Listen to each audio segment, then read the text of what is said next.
Welcome to Soul Elevation, guiding your ascension to new heights. I'm your host, Kara Goodwin. And in this live stream on Monday, October 27th, 2025, I want to talk about manifestation. And I came across something recently that talked about there was something like 17 seconds of holding your intention. I think it was 17 or 18 seconds, something to that effect, of holding your intention is allows it to start to take root. And we're going to go into that a little bit more from the quantum perspective. But that really made me stop and take notice because when we start to think about manifestation and creating the reality that we want, creating the experience that we desire, we might think that we have to get really, really good at visualizing, and maybe visualization is difficult for us. Or we may think that we have to create some ceremony and that we have to stop everything in order to follow the steps in order to manifest. And another piece to that, let me step aside for just a second to talk about what manifestation even is, because manifestation is sort of a neutral term that has no sort of religious tie-in or kind of no spiritual tie-in for for bringing in what you intend, for changing your life, basically, for bringing in the experience that you want to have. And we can also think of this as prayer. We can think of this as miracles. We can think of this as, I mean, there are a lot of different, I'm sure each religion has its way that it talks about this type of thing, but it really, sometimes I think we can get caught on, well, I don't necessarily want to manifest anything because maybe we think it's something that it's not. So it really is just being empowered to bring forth the life or the experience that we desire. And so when it comes to holding an intention for 17 seconds, I think that that is so palpable. That's low hanging fruit for us. And whatever it was that I came across, it was kind of like 17 seconds or 28 seconds or, okay, now is it 51? Is that 17 times 2 times 3? But these are all things that we can do. This is low hanging fruit. This isn't something that we have to get really technical about, but the ability to be able to hold an intention or to hold a thought or to hold this version of reality, to draw it to us, is something that we can feel is accessible to everybody. So what I understood from what I came across, and again, I only watched this, whatever it was that came into my awareness. I watched it one time. This isn't something that I've studied or that I've researched. I just found it so powerful. I've put it into use myself and I found it really palpable. So that's why I wanted to share it, because I think that it's something that you can just take with you to give it a try and to feel how it feels for you. And if you think that you can feel something and it's something that you can easily sustain, then why not take this useful and simple tool to be able to use it to your advantage? So what I remember it talking about, and it is that if we hold the intention of what it is that we want, it's almost like you can see it in front of you, but don't get caught up in the seeing, in the visualizing, because sometimes if we think about visualization, we might put too much pressure on ourselves that we need to be able to see it really clearly in our mind's eye. and we need to be able to have that clairvoyance, and that's not necessary. That's not a hindrance. So I'm going to use the word see it, but that might mean different things to different people. So it may even be that for you, you might be more of a sound person, and it's something that you want to repeat in your head. So let's say that you're trying to get over an infection and it's been lingering or whatever the circumstances are, but you want to be in perfect health. You want to get over this infection. So you would, the way, again, this is the way that I'm doing it, but just take what I'm saying and apply it to yourself and use the skills that you have to adapt it to what is comfortable for you. But for me, I would kind of hold that out sort of in front of my third eye almost, like I was projecting this state of perfect health. And I may really zero in on, if this is like a respiratory infection, I may kind of zero in on my lungs and see them lit up, or intend that they are lit up with divine healing light, and that is moving all through my lungs and immediately healing them, that they are in divine perfection, that they are, my lungs are shifting into a state of perfect health, whatever it might be. However you can really get into the feeling and the intention that you're on the other side of this infection, and you're in a state of perfect health, whatever that looks like for you. But it's just holding that kind of in front of your third eye, or slightly ahead of where you are physically. And there is this quantum photonic magnetic aspect when we have an intention, and when we're able to sustain that intention and hold that intention, we attract, I like to think of it as photonic units of energy or of light. And a photon is just like a very, very tiny, tiny, tiny unit of energy. And so like attracts like. We know this. This is universal.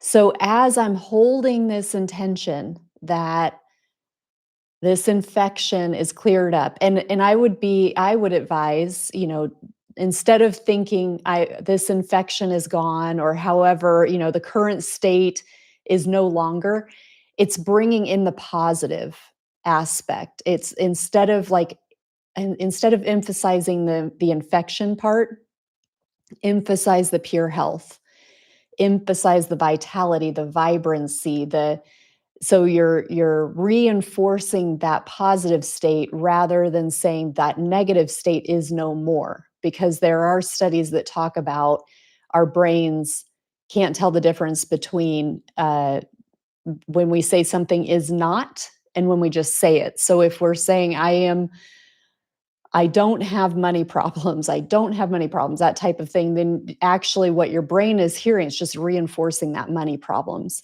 So you would instead be like, I am full of abundance and wealth in that case. So it's, for me, the way that this works is that then I hold that intention, and then I am perceiving, intending, imagining that these photonic units that are in support of the intention are being drawn to that intention, and they're building it up. I'm just holding the intention. But what happens in the background is that the universe finds more energy and just automatically and effortlessly is just directing it to that intention, which is my intention. Is directed toward my reality. And 17 seconds is not an overwhelming amount of time to allow that to happen. So one of the ways that I've applied this myself is when I just find little pockets of time throughout the day. So I tend to take a walk every day.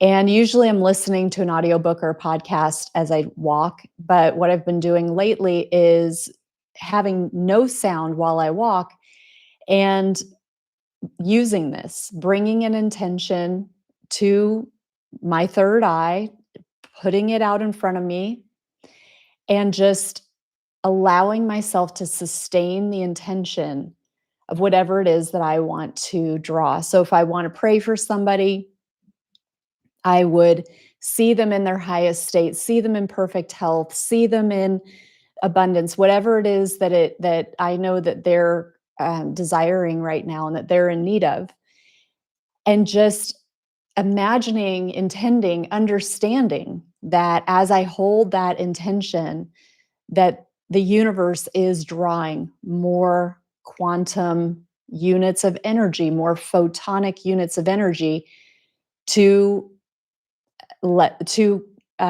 support that intention. And so I might do that for 17 seconds. I might do it for twice that time, three times that time. I might do it at the start of my walk and hold it for a short time. And then I might finish my walk that way too. I might do it as part of my meditation. I might do it while I'm doing dishes, whenever it kind of occurs to me. But because these are just short bursts of time, it really helps to make it a something that I can kind of get my arms around. Again, it's not something that I have to create a big ceremony around, which may get in the way of actually putting it into practice.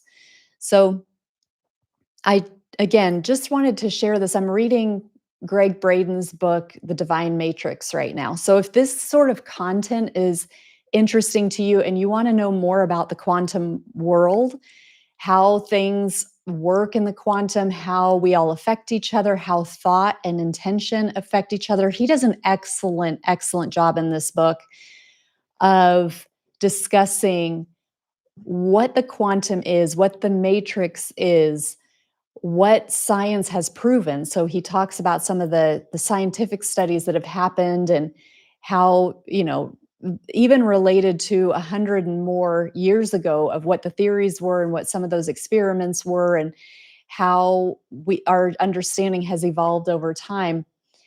And the book is very powerful and it's written in a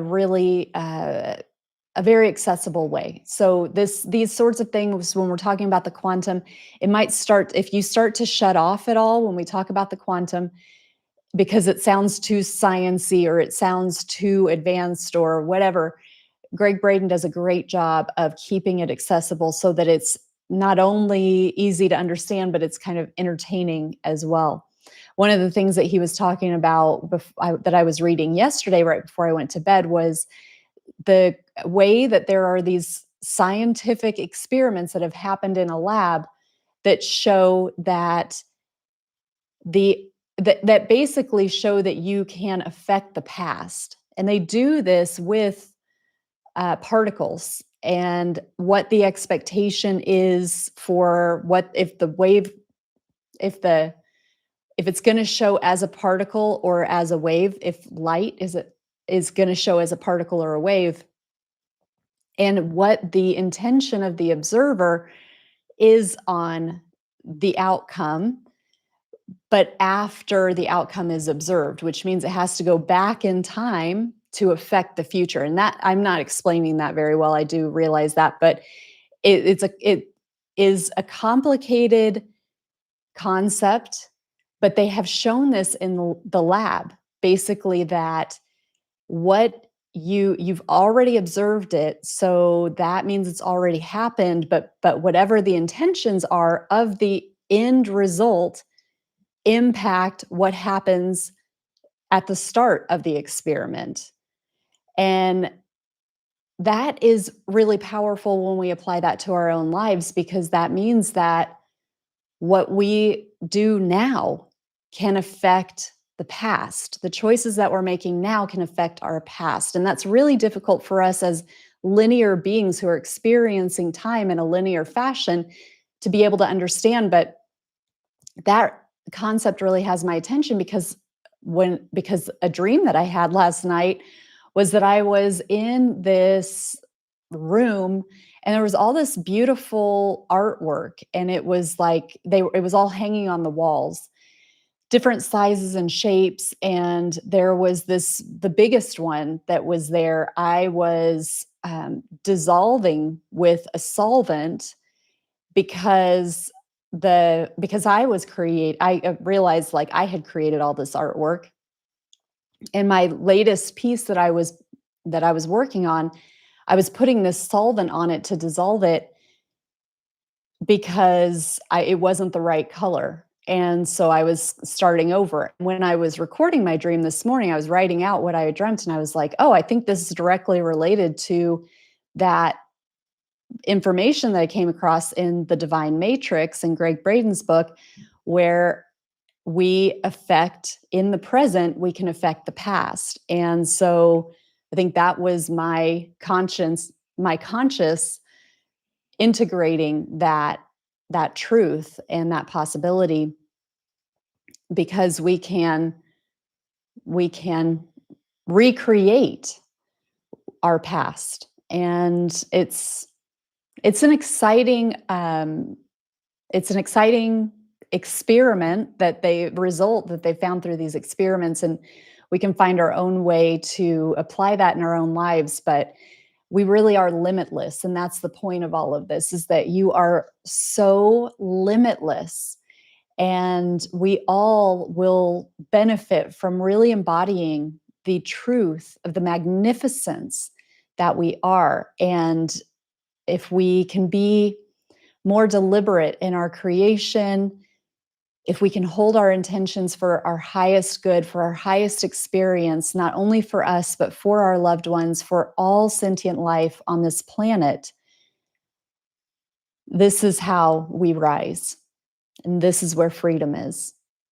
So I wish you so many blessings. I absolutely bless you. I thank you so much for joining me here today. And I will see you next time. Thanks for being here.